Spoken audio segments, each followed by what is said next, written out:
بلدي يا بلدي والسلطة خدت ولدي يا عزيز عيني وانا بتروح بلدي بلدي يا بلدي والسلطة خدت ولدي يا عزيز عيني وانا بتروح بلدي بلدي يا بلدي والسلطة خدت ولدي.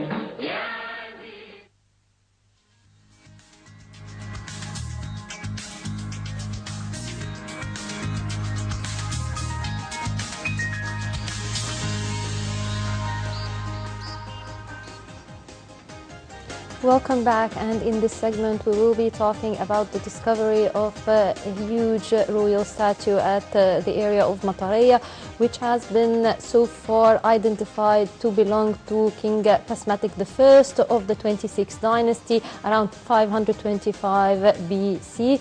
And there are a lot of excavations, there are a lot of still investigations into that issue and in the area of Mataraya as well, which might change the theories. And so far, he is Basmatic I or Pasmatic I, still further inquiries. But we have other theories about that statue, and we're joined in the studio by tourism expert Mr. Hossam Fangary. Good morning. Good morning.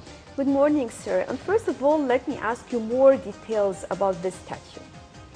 Well, actually, the statue which was discovered last week in the region of Mataraya, that's to the northeast of Cairo.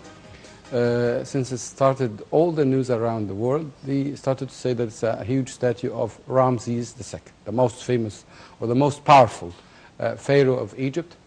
And I think that at the first sight, when you see something big in Egypt, something huge, you always relate it to Ramses II.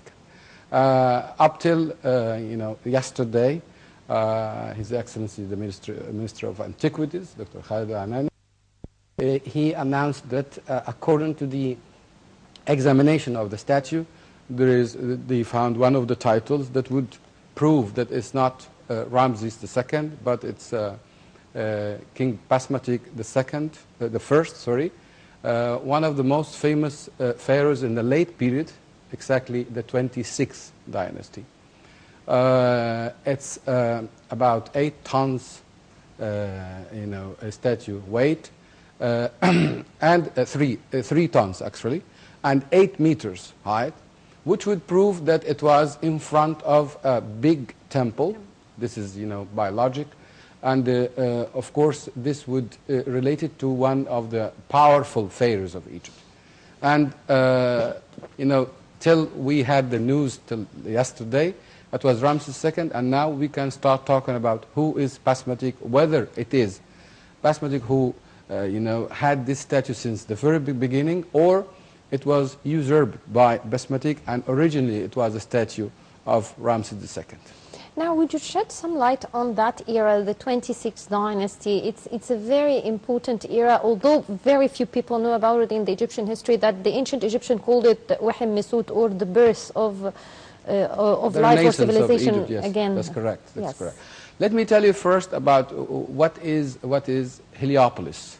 Because in Egypt we confused, and we had 2 names, or the 2 places called Heliopolis. The ancient Heliopolis and the actual Heliopolis, which is, we call it as the Masr al-Gadida, or Heliopolis area in Cairo. The ancient Heliopolis is the area around Mataraya and Ain Shams. As I said, it's to the northeast of Cairo.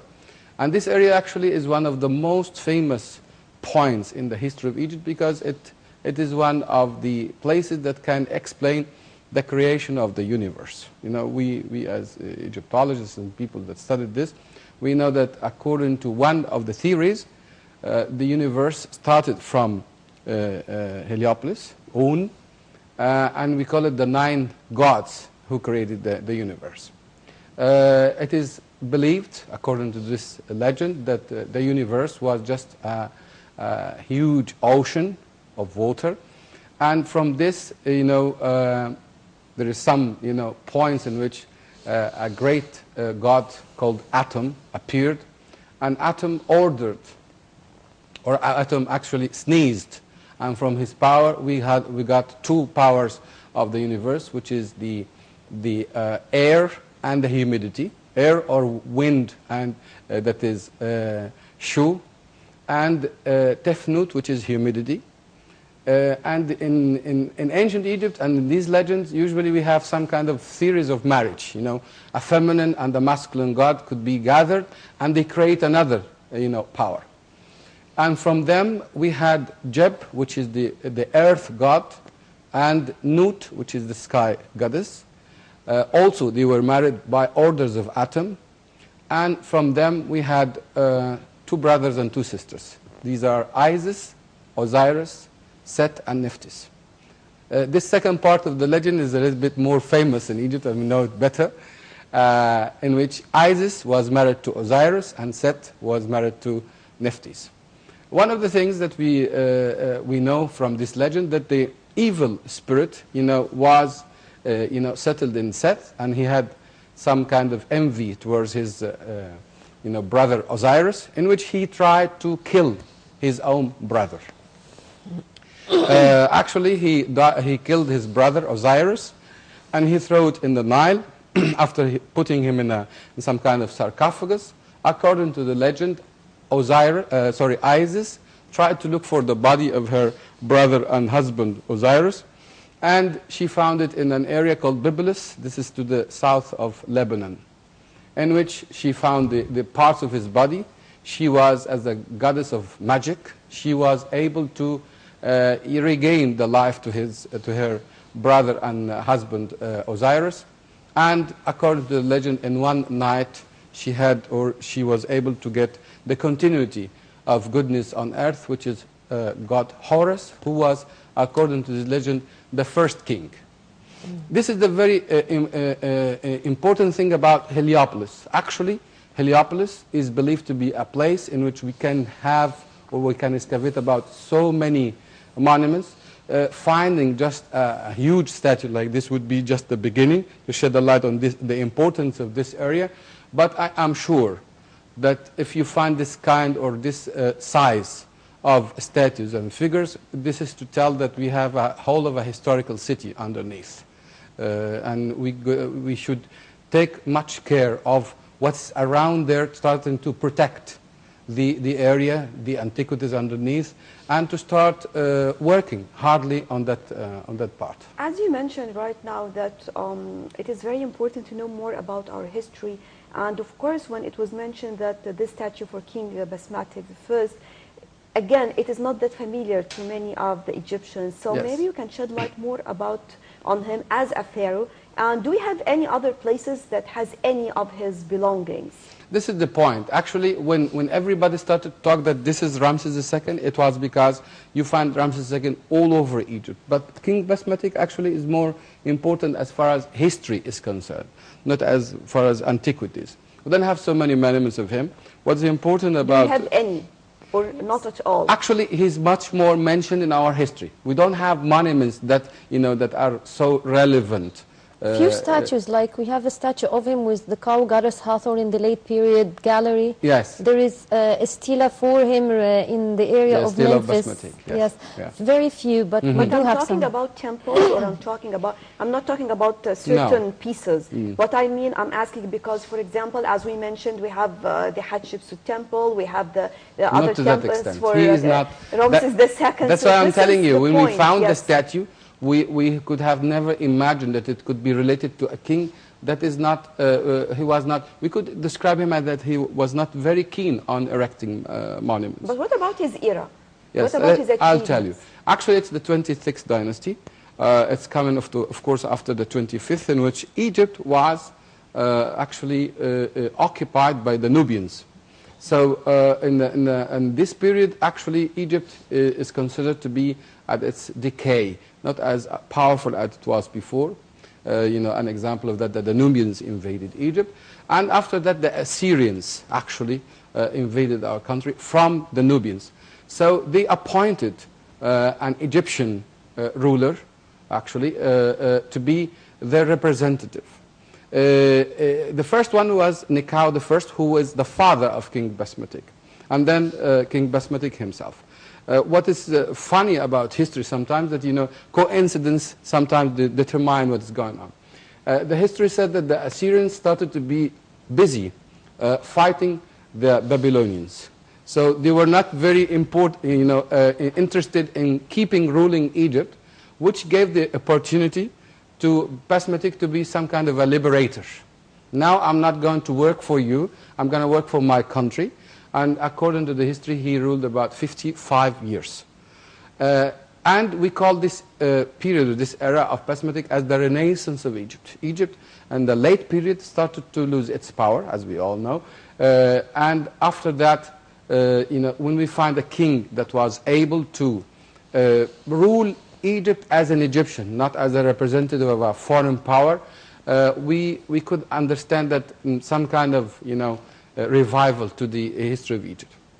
One thing I would say, my personal opinion, that if a king like King Basmatic I was so busy on liberating the country, on having everything established, I myself, this is a personal opinion, I wouldn't think that he would be able to give some concentration for building temples and having. This happens usually when the king is very settled on power. He is approved by the clergy. Nothing of wars happen in his. Or he ruled for a long time. He ruled for a long time, but I think that his period was just more of a military, revival of Egypt. And at the very end, I think that this is a statue of Ramses II, and maybe it was usurped by Basmatic I, as it happened before, that Ramses II used to put his cartouche on statues of other kings. Maybe he learned the technique from Ramses II. He wanted to give him the same thing, the same treatment. Now, what about, regardless of the name of the pharaoh, the significance of such an archaeological discovery? Very important. Actually, the world itself, as we were talking before. I had the news from Brazil. I received the news of what this excavation or this discovery from Brazil when I was in Cairo, and then I didn't know anything about it yet.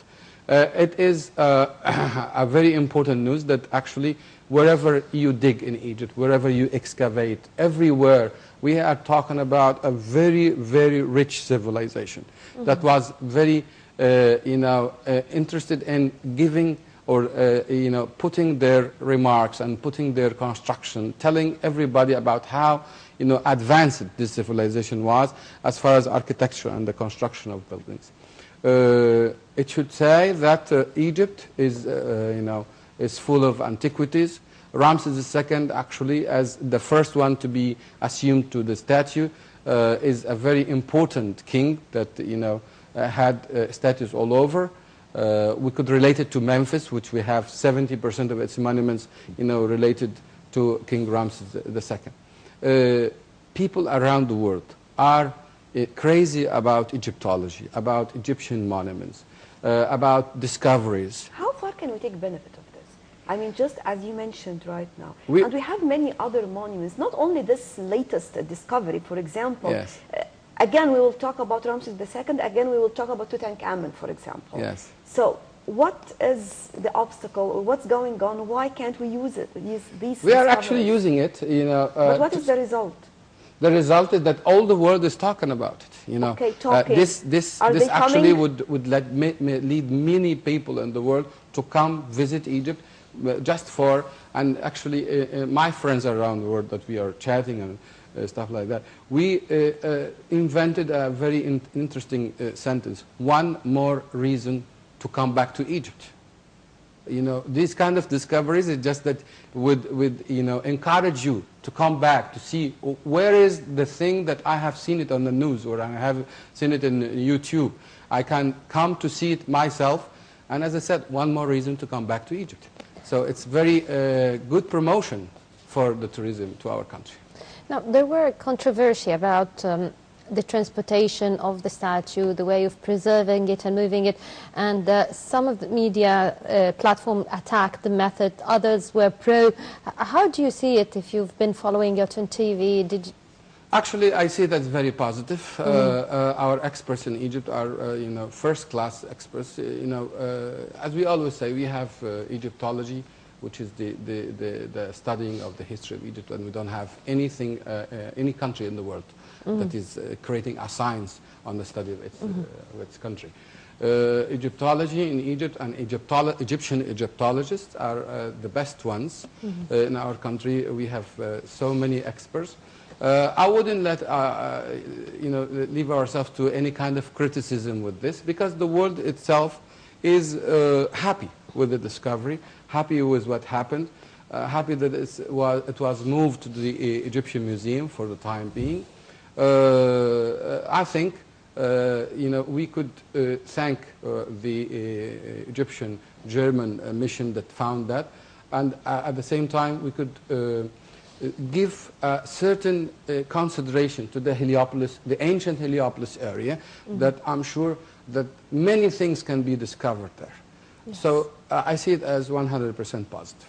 As being in direct contact with people abroad, foreigners in general, and holiday makers who are interested in archaeological sites, and the point is that we always talk about, even we talk about this, that the idea of finding all these huge statues and giant pieces actually to be under the ground and in such a good state as well, I think this is another interesting point to Of course, the material itself. How come it can survive all these years and they are not protected in an area? Actually, no, these are under the ground. Yes.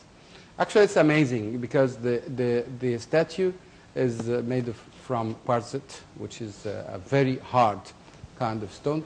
But at the same time, maybe this big statue took the whole, focus on it. But we found another statue of Seti II, which is limestone. And it's actually incredible how a limestone statue could be preserved in an area in which the underground water is all around. Maybe it's the grace to Egypt that God is giving it, preserving, because actually limestone is not as hard as quartz. Of course, this is well known, but and this area is not like the western bank in Luxor, which is desert and it's dry. But there must be something about the technique of building, the technique of carving, something like this. This is actually, if we find everything, or we discovered every minor detail of Egyptian history, maybe the enigma, or what is so incredible about it, will be over. This is one of the things that encourage people to study and to be a little bit crazy about to find more. Curious to find out. Yes, if we discover everything, maybe this thing that makes people come to Egypt. Yes. And that would bring us to another question about Seti II, because he is also another king who's not popular or quite known in the Egyptian, not in the Egyptian history, but for the public, other than scholars. If it weren't for his tomb in the Valley of the Kings, which is actually big size one, and it was famous for being the only tomb that we found, or there was a mummy inside it, and for some time they were saying that it's a Seti II mummy, but actually it was proved that it's the architect of the tomb. Interesting that he was one of the kings that actually was ruling Egypt after a great period. The Ramessid period is considered as a very important period, that the pharaohs at that time were very interested in showing all their victories, all their wars. Seti II was one of them, actually. If you visit, he's a grandson of Ramses II. But actually, this period also is very important as far as history, not only as antiquities, because we have some kind of political treaties. The first political treaty in the world was signed in times of Ramses II. Let's say the relativity of history, in which we have a war between the Egyptians, and according to the Hittites, they won the war, and according to the Egyptian, we won the war. But what both sources agreed on, that we had a peace treaty, and Ramses II was married to the daughter of the king of the Hittites. Ramses II, actually, maybe I'm a little bit fanatic about him, is a very important, inspiring king. And I remember in the 90s, I was at that time living in Brazil, and a very famous British novelist called Christian Jacques wrote 5 books about Ramses, which we call the historic novel. It's not 100% history. It's not all true, and giving some kind of imagination to what is happening, but telling about historical facts. This was a bestseller in the 90s, and it made everybody interested in knowing more about this king, visiting more the temples of Ramses II. People every day in the morning, they wake up at 3:30 in the morning to go to Abu Simbel, 260 kilometers from Aswan, just to see how that king was so powerful, how the architecture at his time got to the point that they can sculpture in that mountain itself. Cartouches all over the Egyptian land, confirming his title with the Usr Ma'at Ra Setep Ne Ra, which is, if any politician in the world wanted to make a 100% perfect political campaign in our nowadays world, it wouldn't be better than what Ramses II put in his cartouche. He said, I am the power of justice of Ra, and I am elected by the god. So something like, I didn't want to rule. They chose me, Ra chose me, and I'm going to do something that most of the rulers of the world wouldn't be able to do. To be powerful, but to be fair and just. Well, indeed, that topic needs more time to discuss, but unfortunately, I have to thank you very much. Thank you very much to tourism expert, Mr. Hossam Al-Fangary, for this insightful interview. Thank you very much. Thank you. Good morning. And now we will be going out for a quick break, and then we'll be back for more on Breakfast Show, so stay with us.